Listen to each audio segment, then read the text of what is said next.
We have two gentlemen from Campaign for Liberty here tonight. They both work closely with Dean Clough, and they live up near Bethel.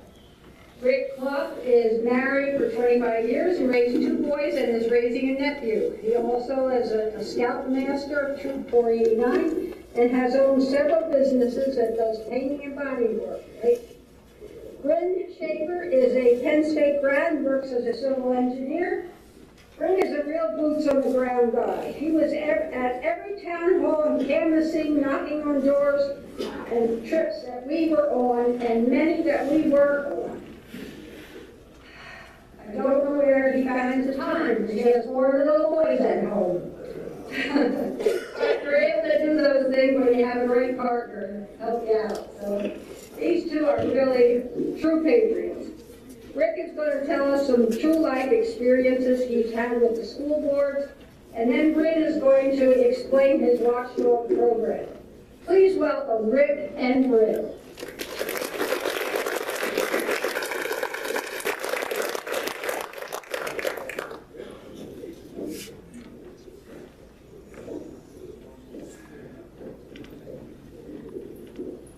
Thank you very much, Linda.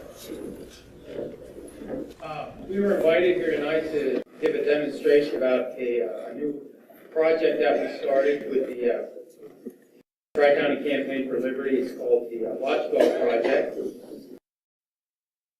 And if you're wondering what that may be, you've heard of neighborhood watch groups and so on. So Neighborhood Watch is one of the oldest and well-known and successful crime prevention programs in history. And what they do is they report suspicious criminal activity to authorities to prevent bad things from happening.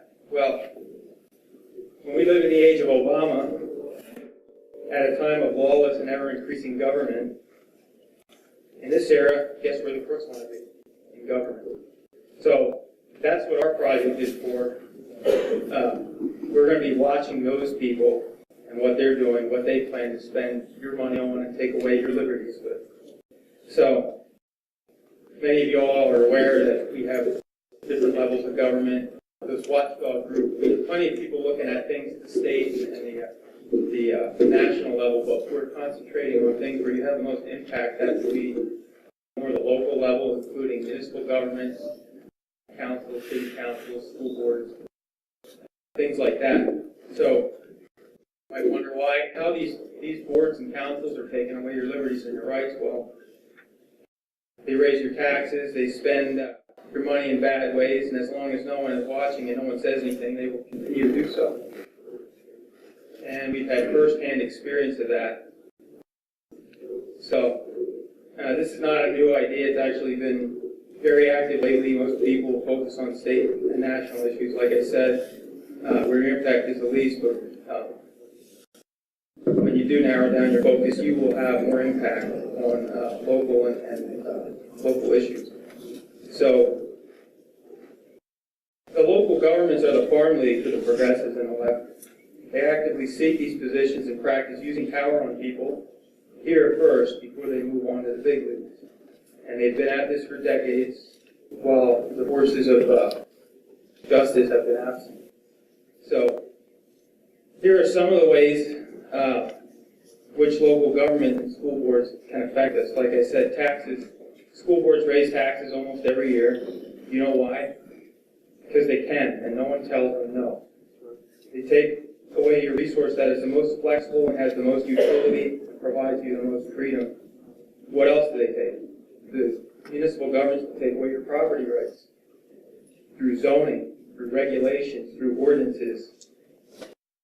In zoning, they can have a huge revaluation of your land by restricting or enhancing the use. So they take away and devalue your property, provide no equivalent compensation that you're due. So that's something that just to think about.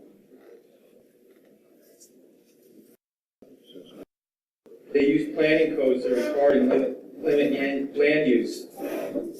They'll use tactics to run people out of money, and basically the system they have is starting to be a system where they monopolize the land use for only large corporations and other wealthy entities. So they use arbitrary methods such as waivers, and more recently, they're expanding that use in alertas for certain choose winners and losers instead of having an equal application of the law across the board to everybody.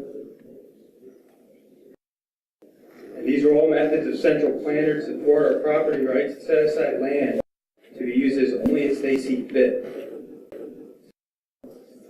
But there is something that we can do about this, and what we found is that there's a surprisingly effective way, but it just takes a little bit of dedication, a little bit of commitment, and that can go a long way. So we have dedicated people that have decided to be at these public meetings, to be an arbiter for our liberties president, and a lot of the people on these boards and commissions are very willing to listen to these things. So very quickly, I'm just going to go through some recent examples that we've had. I know right here, the Berks Patriots have had a success story with the Schuylkill Valley School Board in the past few years. A number of them, Eldon, Sam, and Linda, and maybe some others, confronted the board, and they held the line. They changed the vote that was going to raise property taxes to 7-2 against. So you have to ask them for more details, but that's a success. In Tulpehocken, which Rick is going to talk about next, we've had dedicated members attending these meetings for 6 months, and things that have been underhanded there include no-bid engineering contracts and illegal electioneering. The school boards often have huge conflicts of interest that nobody ever knows about or pays attention to, where they put teachers' spouses on the school board, and they're negotiating their spouse's contract against you. So, that's a really bad situation for us to allow. More recently in the news, there's been illegal firearm ordinances have been repealed across the state when the state passed a law that gave standing to citizens and groups when these municipalities passed illegal firearms ordinances. And Tom Young, who you just had, was up here earlier in the meeting, he was in the newspaper. He had been to the Bethlehem City Council, where apparently they have some illegal ordinances that are on the books, and they're playing games, trying to keep them there, playing word games, but there's people in that fight, and they're trying to get rid of those things. So another example, several years ago, our friends in Lebanon County and the Lebanon 912 group got a number of municipal boards to pass anti-Agenda 21 resolutions, and they ultimately defeated a comprehensive plan that would further reduce your ability to use property. Not yours, but the residents there. They also defeated a sign ordinance that was crafted specifically to target an individual property owner. So that's another example of arbitrary use of power. That's a central characteristic of authoritarian governments such as fascism or socialism. So I want to thank you all for being here tonight and hearing our presentation. In closing, I'd just like to say, you can be part of efforts like this. It just takes a little bit of patience and a little bit of time, but preserving and taking back liberty is well worth that cost. What we're doing right now is we have a sign-up sheet at the back for the Watchdog Project. If you have a local school board or a local municipality that you're willing to be a watchdog for and watch your neighbors, watch for your neighbors and your fellow citizens, come back and sign up, and we'll get started with that.